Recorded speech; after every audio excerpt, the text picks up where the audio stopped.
What's up? What's up? What's up, fam? Fam, friends, all people out there. You know what we here to do. We back live and for another dope episode of Stage Left. We right here doing big things, top class radio, Stage Left. We're all here just to make sure we get all of that goodness, this information, this beautiful opportunity of connection out to you. So we hope that you tune in. Click, like, follow, share. Tell somebody, tell someone everywhere, okay? First thing we need you to do, I need you to hop on over to IG and go like the pages. Click, like, follow, share. You dig? At 609 Stage Left. That's at 609 Stage Left on IG and Top Class Radio on Instagram and Facebook. Go. Do it. Do it. I need you to follow. Share it, right? And then if you're feeling froggy tonight, come on and click in and call in 609-418-9816, 609-418-9816. We on the home front doing big things. Tonight we got a special guest for you. It's going to be fire in here.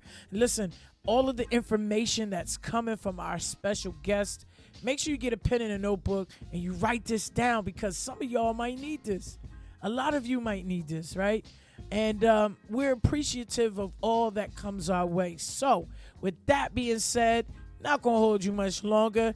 Tonight we have Nikiva, right, sis?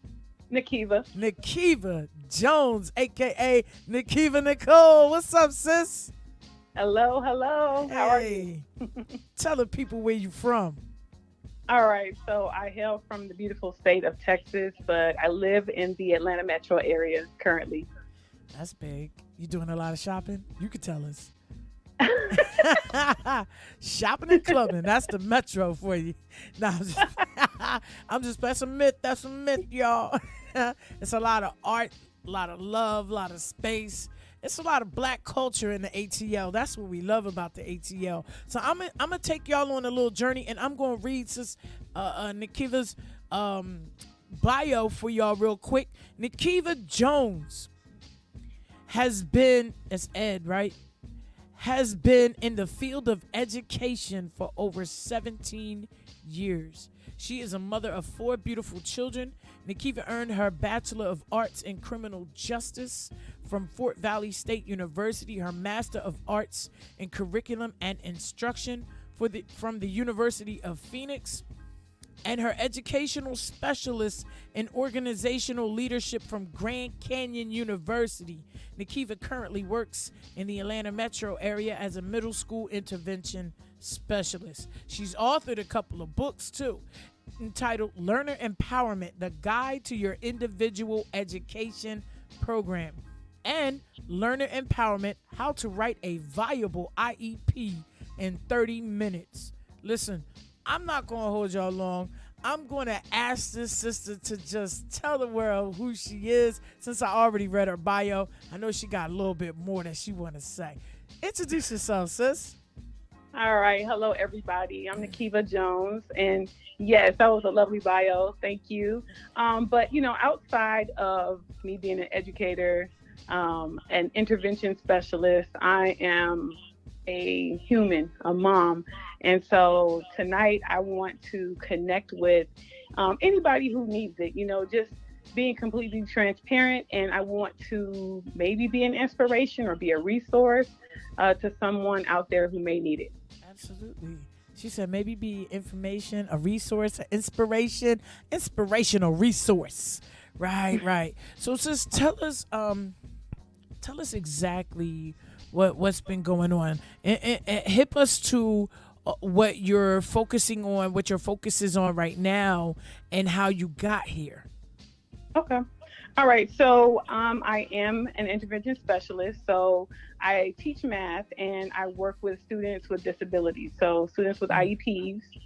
And that's my favorite population. They would label them in school as the at-risk population. So I've been doing that my entire career. And, it's a very rewarding experience. I really like to show students who have been maybe labeled as cannot do or, disabled or whatever. I want to show them what they can do. I want to show them what they can do. So each and every day I get a chance to do that. And that's really become my primary focus. So even though I do teach math, one of my biggest things is reaching the heart. One of your biggest things is reaching the heart. Hello? Yes.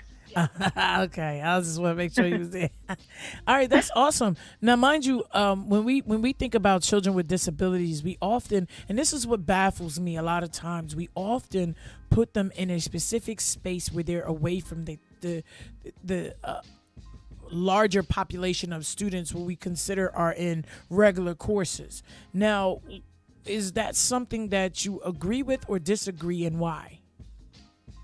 I disagree. I feel like, we definitely need to move toward inclusion. Everybody has something valuable to offer. Unfortunately, the school system, when you think about it, is based on three things: how well you can read, how well you can write, and how well you can do math. And when you look at the world around you, there's so much more that people have to offer. You have architecture and artists and singers and dancers, therapists. You have all of these gifts that people hold, and just because you may not be excelling in those three areas, that doesn't discount you for life. That doesn't mean that you're not talented or gifted. Right. So we're starting to move toward inclusion, but there's still a lot of work to be done, because the inclusion factor is more physical. Right. So you might be in the space with other students who do not have disabilities. You might be in the same room, but there's still a stigma and a lack of awareness that's attached to each of those students. And so when we speak on disabilities, and it's factual that a lot of instructors, I personally believe that we should have, say, if we have 30 instructors, then all 30 instructors should be trained on how to prepare children that do have disabilities and how to teach children who do have disabilities. Number one, because it doesn't leave them so left out. Number one. Number two, right, because then we won't have to worry about whether there's a self-contained here or there's, everything is inclusive in those inclusion classes.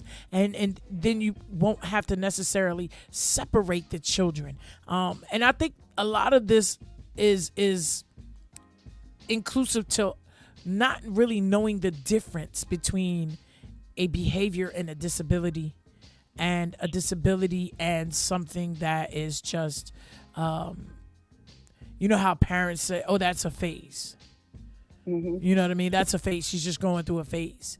And we also have a lot of people who are actually in denial, and because sometimes the parents are afraid to take their children to have them, tested. It's a lot. It really is a lot. So yes. What do we do about that? And how do we bridge that gap in knowing the difference between a disability and a behavior? I think the best thing, the best starting place is just to speak on it. If there's anybody that has any questions, if there's something that you may notice about, your child or anything, don't be afraid to figure out what it is, because pushing that off, holding that off really holds them back.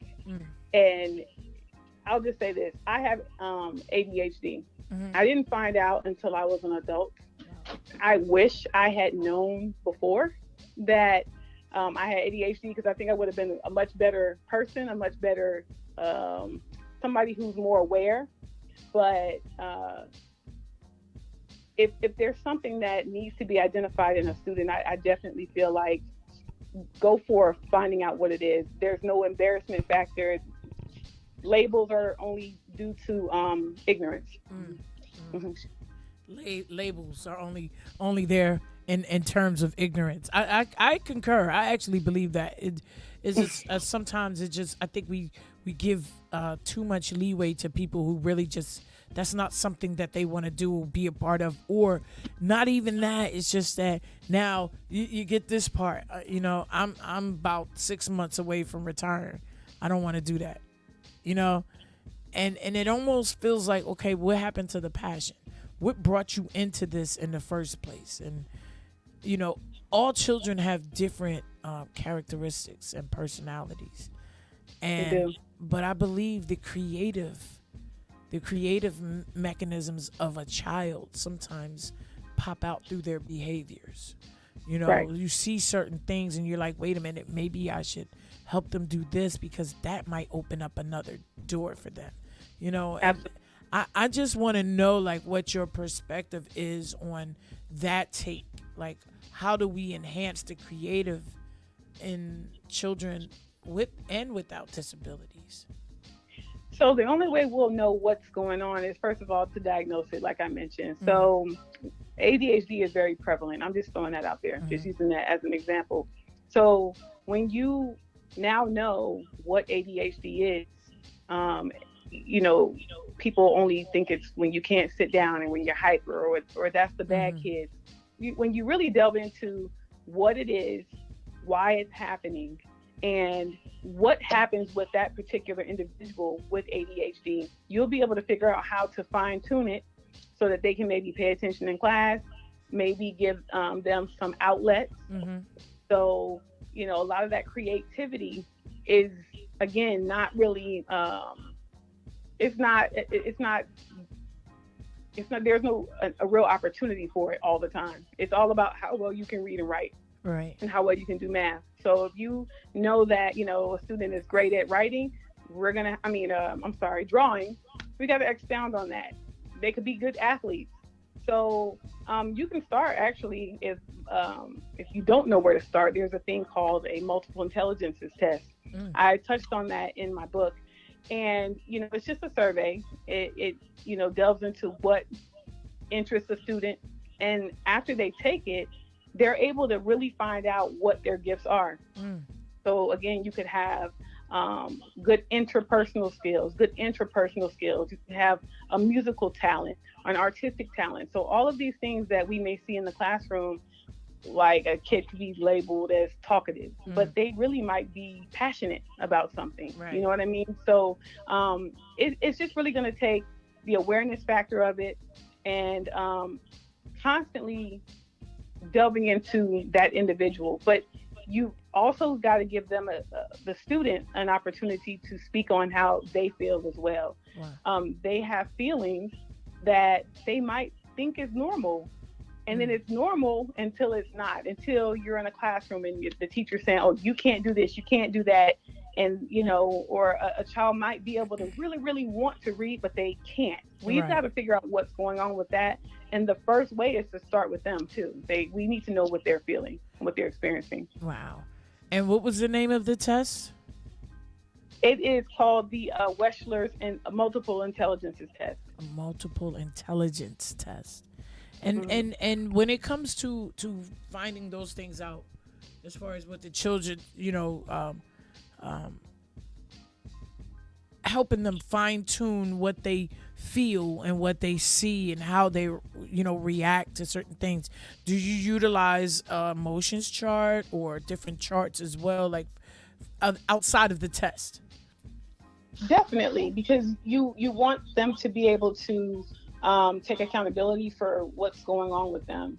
That way, you create an advocate within them. Okay. So they can't advocate for something that they don't know exists, and they can't advocate for something that they don't understand themselves. Mm, So you mentioned an emotions chart. That's a great way. I mean, sometimes kids feel these emotions that, make them frustrated, or, when they mm, encounter a certain task that they know they're not really good at, you know, it feelings develop. yeah. And the Yes, best they thing do. that they can do is to be aware of what happens right before they feel those emotions. Mm. And I, s- that's the best way to get ahead of it. I see it all the time, and you be surprised at how many emotions we actually. Some of my coworkers, they call me like, "Listen, Miss L, please handle this." I be like, man, because kids are so subtle. Right, right. They are. They are. And again, they don't know. Sometimes they just think it's normal. I had a young lady who had this rare visual issue. Mm, And, you pretty much think, okay, take this child to get her eyes checked. Well, her vision was 20/20. It didn't wow. have anything to do with the 2020 vision. It was her focus. Oh, wow. Even everybody's eyes can get out of focus, right? So this particular young lady, when she would read, her eyes, maybe after about 5 to 10 minutes, would get out of focus. Wow. And reading became very, very exhausting for her. Mm. So on one end, people thought she couldn't read. And on another end, people thought she couldn't see. But these individuals are speaking for her, but she should be able to speak for herself, right? Wow. Absolutely. It just baffles me though that without our children learning how to speak up, because a lot of them, they really do want to speak up, and when they do, it's almost like people shush them or push them away, or saying, okay, well, you really don't understand, you really don't know this, but we'll take the time later. No, explain it to them now. And I think that it's also important for the parents to learn those things and those aspects, and how to actually bring their children back online. Because I see a lot of parents, they get frustrated, they get tense, and they get upset when they feel like, okay, this is something that I should know, or something I should be helping them with. I feel helpless. So what do we say to parents that really need that type of assistance or that coaching? Well, I would definitely say to do your own research. That is the biggest thing. There are some educators that know exactly what may be going on, and then there are some that have no idea. And I've dealt with that personally. With even my own child, I might know a particular symptom, and I see it. I might be the only person that sees that symptom. And I will just research it and research it and research it until I find something that matches my experience. Don't be afraid to ask questions. Seek out the help of the professionals. It's nothing wrong with getting a second opinion. So a lot of the learning disabilities, or the disabilities themselves, they start at school. That's where the first red flag is, at school. Well, there's nothing wrong with getting a second opinion from someone else, just to double check, just to make sure. I concur. And then, I think it's also that mentality of, if I don't do, the world is crazy, especially when it comes to people who are, they feel like they have the upper hand, because they'll tell, and I have children, I have 3 kings, and our boys, shout out to my queen, I love you. But it's crazy how most people will say, oh, well, you got to go get them checked out, and this is what it has to be. And then they'll back you in a corner without giving you an opportunity to really dig into the matter. You know what I'm saying? And to really figure it out and find out, and not just experience it, because that's what you're doing. You're experiencing it. You're experiencing all of what your children are going through, but you're also, it's you becoming learning that, okay, it's okay, mommy's not upset, daddy's not upset, it is okay for you to cry. We don't know why you're crying, but we'll figure it out together. You know what I mean? Instead of giving them that support, they're backing parents in the corner, and that's not fair. Yes. Yeah, in a perfect world, I would love to, and I'm no, I don't know everything. All of this that I do know is just through experience and wanting to know. I always want to get to the bottom of something, but, again, in part of being your child's advocate, is not settling for one answer.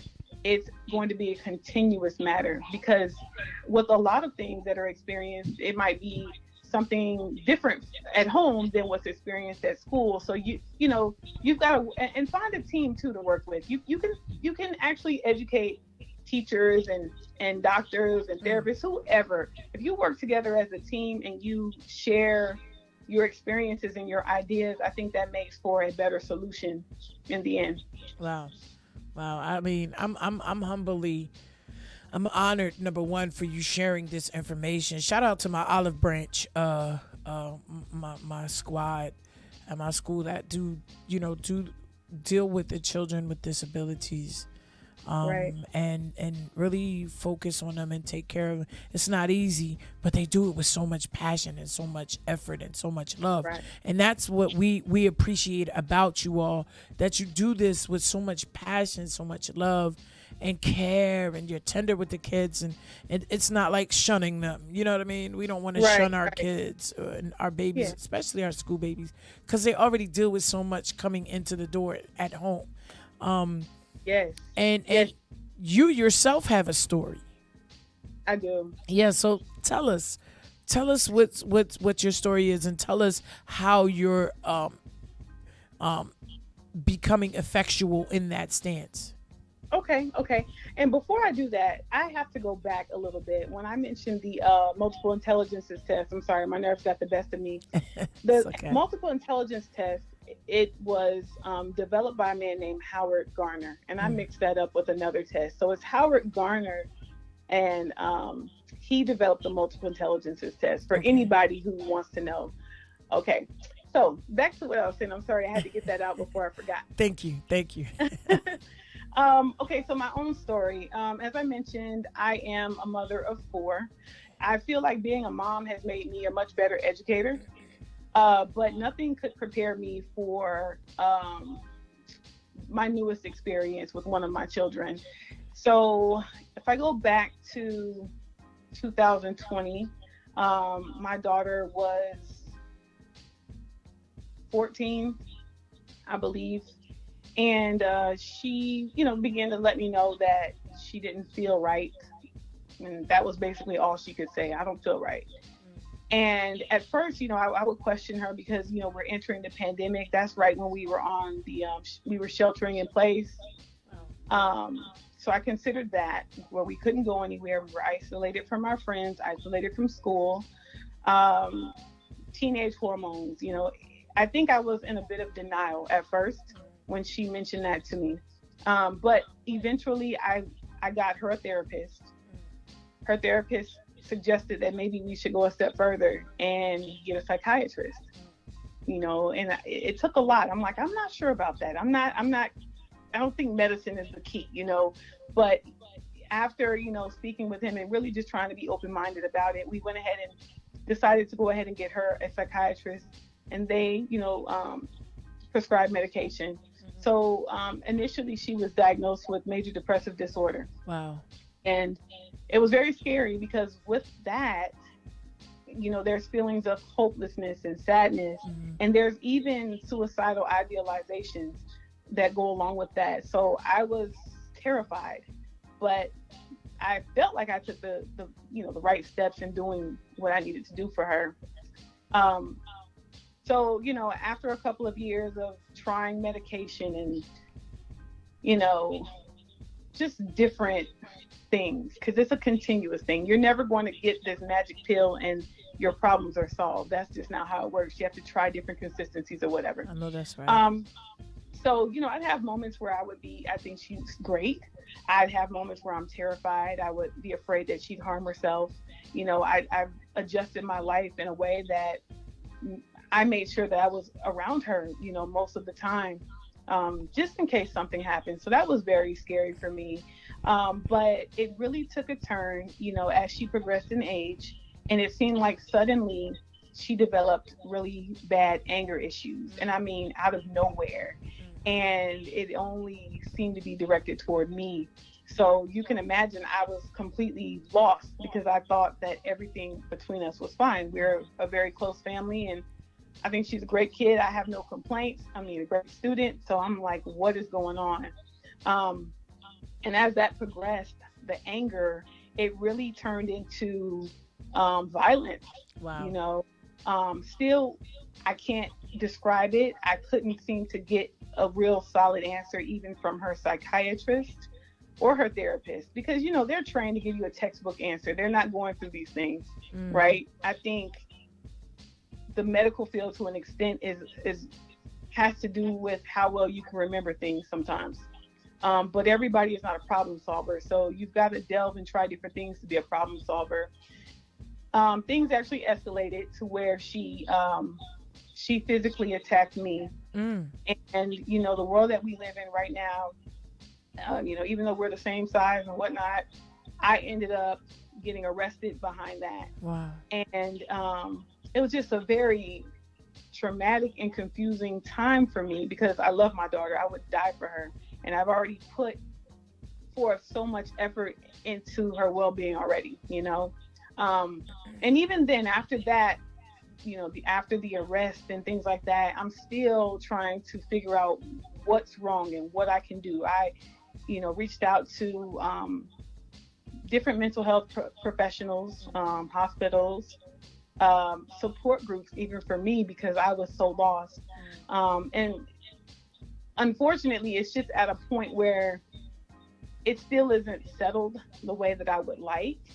But I'm always going to be there for my daughter, and I'm always going to keep trying to figure out what's going on. And I will continue to provide, the resources that she needs to be a better person, because eventually, she's going to be an adult. Mm-hmm. And, part of my mission always is for individuals to, stand on, their trials and their tribulations. Mm-hmm. And so I want her to be, a responsible adult, someone who can advocate for herself eventually. So that's my goal. And, we're still taking it a day at a time, but it's definitely a shock to me to go from being an expert to being on the other side of that story and still not having all the questions answered. Wow. Excuse me. I'm sorry. I was gasping for air for a second there. I definitely understand exactly where you are and where you're coming from.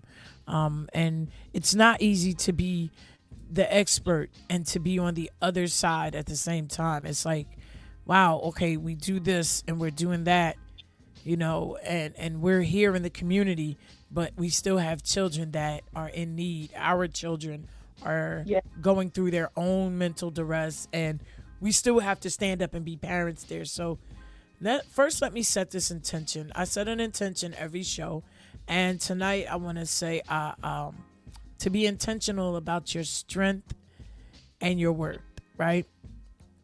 Because sometimes we think, and this is outside of the jobs we do within our communities, right? Mentoring, child advocate, activists, we do it all. But outside of that and in your own space, you still need to know that as a parent, you're worth it.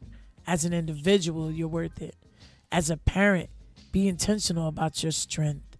And as an individual, be intentional about your strength, right? Because things come to us and they knock us out, right? They step on us hard. They get in the way. It's like stumbling blocks. But then what happens is we see the equation and we start adding little things. God gives us the opportunity and he gives us the tools to add those tools where it's necessary.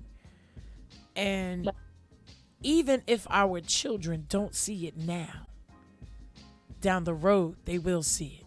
You know what I'm saying? Absolutely. They'll understand why we went so hard over here to make sure that they were good over here. And does your daughter, she's still with you, I perceive? No, she's actually not. It just got to a point where it was a dangerous situation. Mm-hmm. The arrest in itself was already a threat to my livelihood.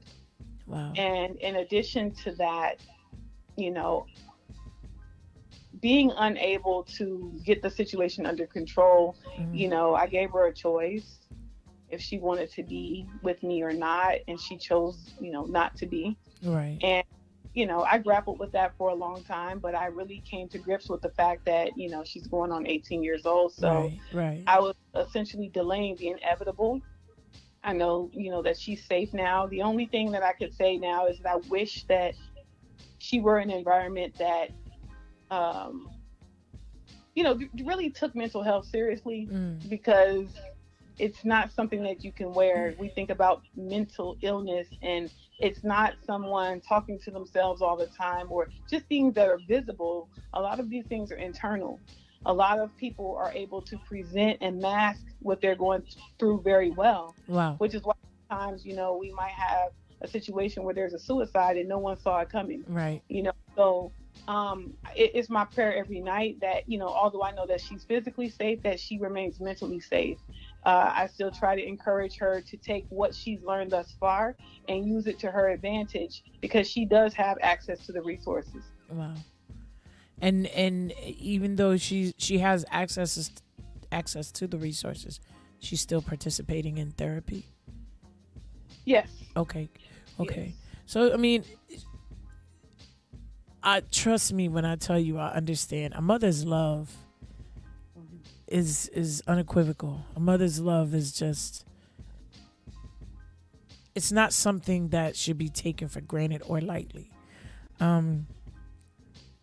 But as mothers, as parents, we cannot do it all. Right. And that's okay to release the reins just a little so that God can do what he's going to do on the other side. You know what I mean? And Right. so when going through these challenges and asking your daughter like what was going on and what happened, did she ever talk about what was going on? Because it could have been another number of things. She was a teenager, could have been a young man or anything. Could have been what she may have seen on the outskirts of the home or inside of the home, or what she may have, kids hold on. And I'm speaking as if I was one of those kids, right? Right. We hold on to so much till it blocks out everything that's good for us. Right. You know what I mean? And sometimes that can be a stumbling block as well. And then when we get to the point where we're starting to come into ourselves and to understand the things that we like, the things that we desire, the things we don't like, it has already taken us through a wild level of experiences. And yet we still must come online and speak to our parents. She'll be back. You know what I mean? Just keep praying and keep hoping that, God's going to open that access. It may not be right now, but you know where she's at and she's safe. And that's a great thing, to know that she is safe. But we also, as parents, we get on ourselves. We are hard on ourselves. Right. You know what I mean? And I think that that's the other part that kind of keeps us mentally drawn away from certain things and kind of stuck into a different realm. So your advocacy is not just for other children, it's for you yourself and for your children. Definitely. And that's the part that becomes helps us become more aware of what our purpose is, so thank you for that, and thank you for being open and transparent and sharing that. So now where are you at now? What are we doing, or what are you putting in to maybe flourish later? What am I putting into what? That's like maybe so you only have the one child, you have multiple children. I have multiple children. Right. So like if there's things that you saw in your first child that maybe you kind of see peeking out of your second or third child, what do you do with what you've already learned so that it'll prevent the rest of your children from taking that turn? Well, one thing that really sticks out to me is the association. Mm-hmm. And when I talk about association, it could be anybody. It can be peers. It could be family members. Mm-hmm. It could be anyone. One thing, again, like I mentioned about mental illness, you can't see it. Right. So I could be experiencing something really terrible at home, and then, the individual in question could go out into society and no one sees it. Mm. But yet I'm the mother. Right. I know my child more than anybody. Mm. So I think where the lines may have gotten crossed in this particular situation is, oh, you don't need medicine. Oh, you don't need a therapist. Oh, it's your mom. If your mom is, not doing right by you, will do right by you, And I don't think that it was done in a, intentionally bad light, Mm-hmm. but it was some leeway that student or people with mental illness don't necessarily need that leeway. They need Right. structure. Right. They That need part. to be stabilized. I've Mm. seen people be manic, bipolar manic, and they are like the life of the party, just depending on who they're around. Wow. So yeah, in a party atmosphere, that's just fine. But when that person has to come home and be Mm. responsible and be accountable, there's a conflict. So I would do that as best I can. Definitely watch associates, try to educate other people on mental health issues. Absolutely. But also, I can't really say. I think I've done as much as I possibly can, because Mhm. just being an educator, mental illness, mental health and awareness is not taboo in our household. Wow. Just statistically speaking, right now, 40% of high school students experience bouts of helplessness and sadness. Like, that's Wow. almost half. That is. That is a tremendous amount of people. So I would just continue to listen to my children, and I encourage everyone to do the same, because I've heard, kids come and say that they're having these issues, and their parents are saying, "Oh, you don't need that. You don't Wow. need this. You're fine." I saw a meme where a kid said, "I'm depressed." And, in the Black household, they said the parent replied, "Oh, you better go depress those dishes." Wow. And people laugh at that, but that's not a joke. No, it's It's not. not at all. 1 in 3 teenage girls experience suicidal idealization. 1 in 3. Statistics. And when I look at that statistic, I just think about my classroom, and I'm like, that's like almost every other young lady in my class. And it's scary, and it's just not something to take for granted. So I won't take anything for granted when it comes to my children. If I could change anything, and maybe I would act a little faster. Okay. But yeah, that's really all I can say. I think I've done all I can do, and I didn't cut her off from anything. I made sure she had access to absolutely everything. So Wow. Wow. sometimes things are not going to pan out, as we want right away. So like you mentioned, she may come around. Well, that's my hope. I take this. From my mom. My mom is for. I have 3 other siblings, right? And my mom, she's been a single mother for a good bit of all of our lives, and I often wondered who heard her tears when she cried, and when she talks in reference to all 4 of us now, and she's older, she says, I never knew what may have driven my children to change atmospheres and go here and go there, because I have a brother in Florida, I have a brother in Texas, and then my sister and I are still here.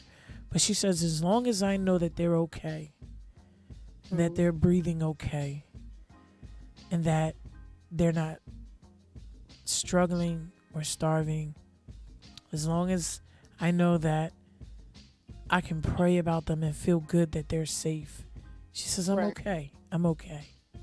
And I say, well, Mom, what if we broke and we, I always throw stuff at her. And then she'd be like, you play too much. Bye.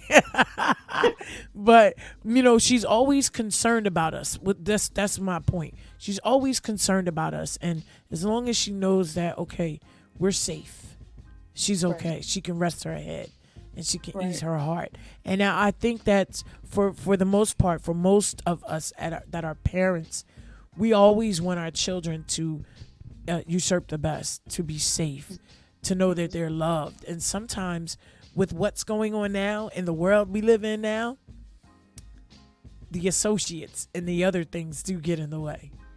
Right. And try to pinpoint to our children, well, no, your mom, if she really loves you, she gets you materialistic, that iPhone. Right. She gets you them J's. You know what I mean?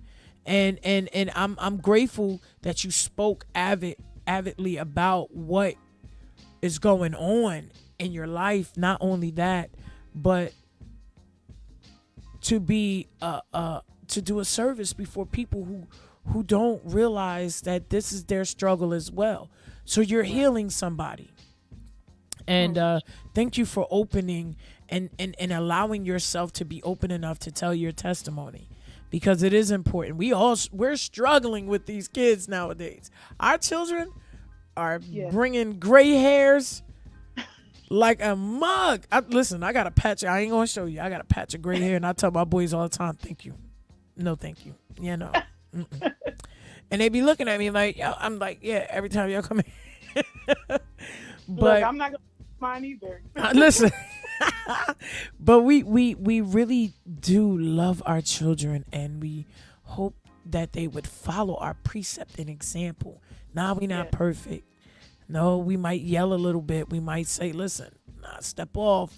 I'm telling you right now, this is my space. That's your, we might, draw away for a little bit, but that's just to bring our minds back into subjection and to get that peace that we know helps us to manifest what we need to so that they can survive. And I think a lot of children nowadays don't understand that. They don't see that. They don't get that. I told my children earlier, I said, y'all are just spoiled. Yes. And you want everything on a silver platter, and we are not doing that. And so when we start talking like that, then everybody gets an attitude. Okay, all right, let's talk about it. You know what I mean? Yep. And I think that you're right. The associates, the people, the world has given them something that's causing great damage to their minds and their hearts. Yes. And it's the lack of accountability. It's the entitlement. Right. Yeah. Man. So there you have it. There's going to be a solution, and I always say, do you want to take the long way or the short way? Wow. Unfortunately, we know the short way because we've lived. Our children, they don't. They've been empowered in, a lot of other things that we didn't have, in our youth. And so, unfortunately, it looks like you're going to have to take the long way. The only scary part about the long way, outside of wasting time, is that there's so much to get into on that long road. Yes. I concur. Let me stop over here. Let me try this over here. Let me get over here. No, stay on the path. Right. Do what you have to do. Man, you definitely gave us a chunky bit of information, and share with the world what it is and what it means to not only be an advocate, but to also turn around and have to need that help that you're advocating for. I need an advocate for me now. I done advocated for all y'all babies. Now who's going to advocate for me? And that's important. Yes. That's very important. And I want you to know that, listen, you in a connection now, sis.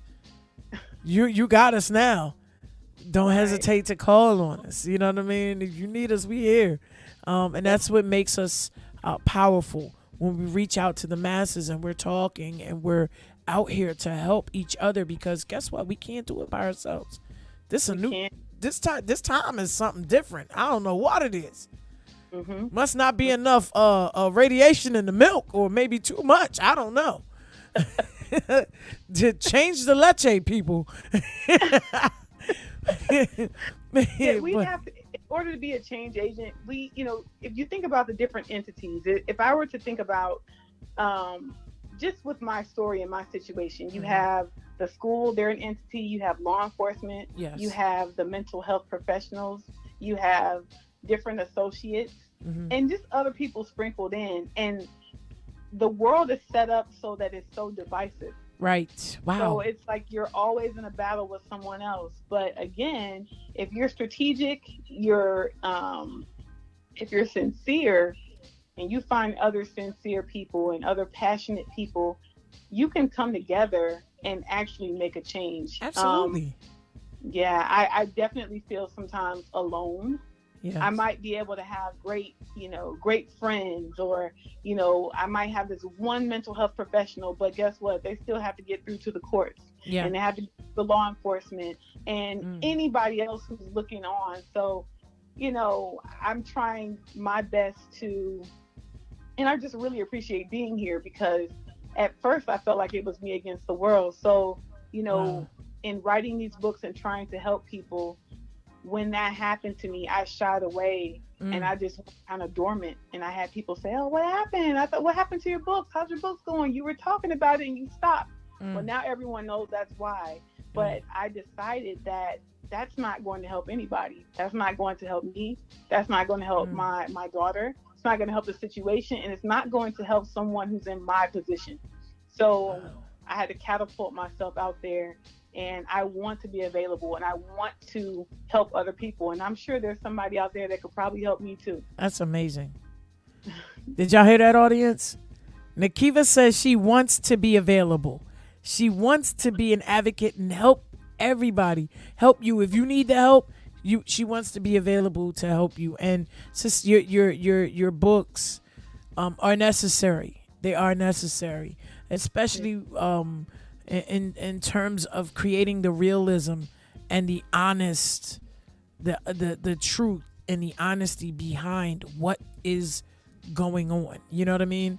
Like Yeah. I'm an advocate, but I need an advocate. I need a couch session. You know, it's okay. Can we normalize therapy, Yes. especially for families, children, especially for parents? Because sometimes that additional set of intuitiveness and information helps to create a different change. And that's, thank you for being a change agent, number one, but also thank you for allowing us into your space and knowing that you are struggling too. And we get to the point where we feel like that pride thing kicks in. It kicks in, and then Right. we're afraid to tell people, look, I'm really struggling.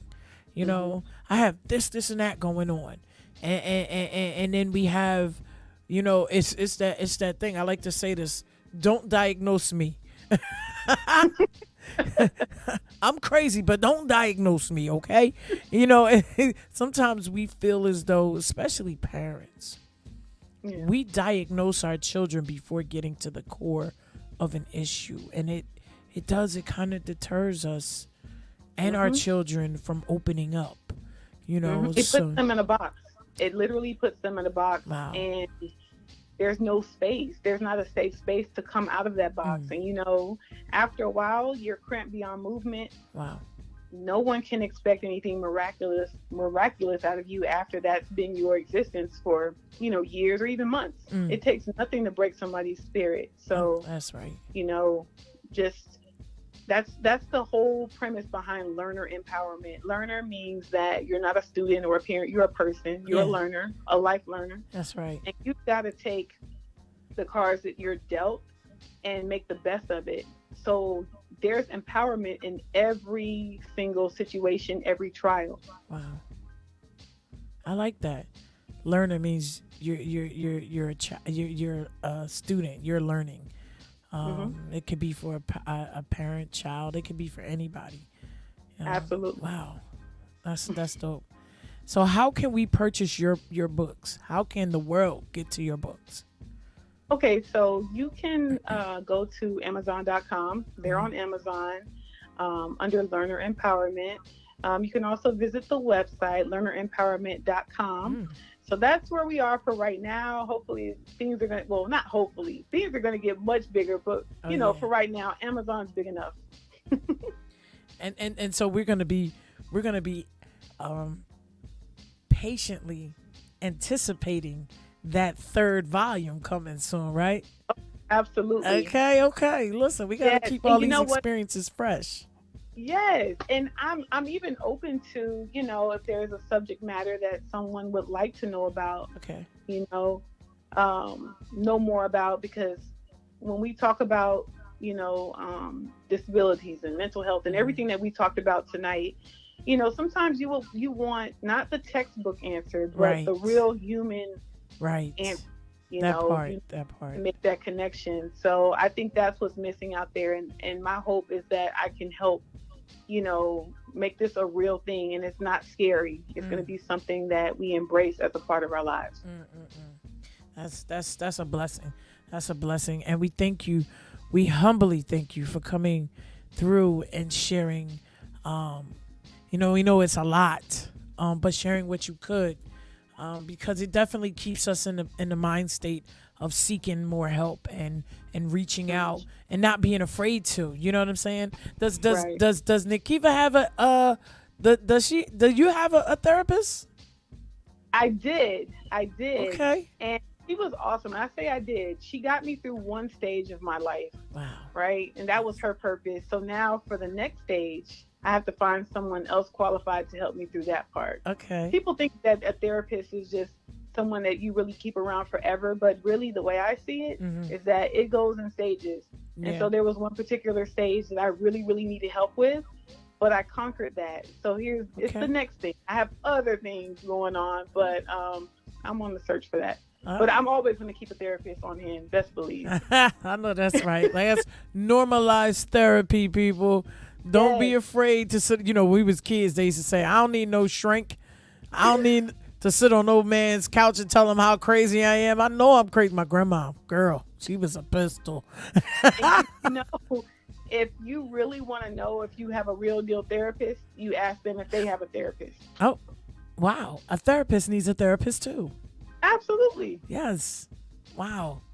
And that's something that we think that all of this is out here. We're not allowed to go and touch it. It's not normal to do that.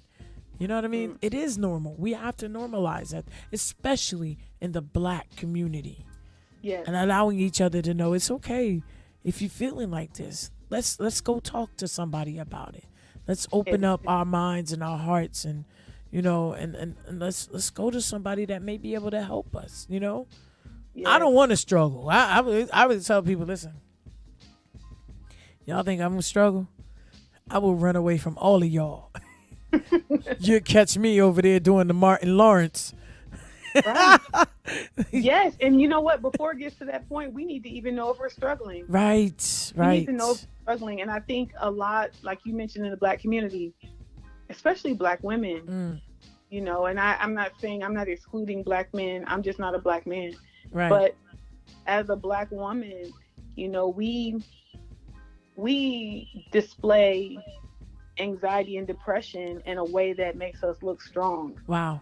You know, it's just because we have no choice. That is really the narrative of most Black women who are experiencing these things. We can't let it out. No. We don't have an outlet for it. Not only that, we're so busy with in life. We're always in tune to being strong for everyone else. Right. It's been planted. That seed's been planted in us for eons, for decades, centuries. Yeah. The woman is basically the structure of the home. We cook, the pillar. Right. Cook, clean.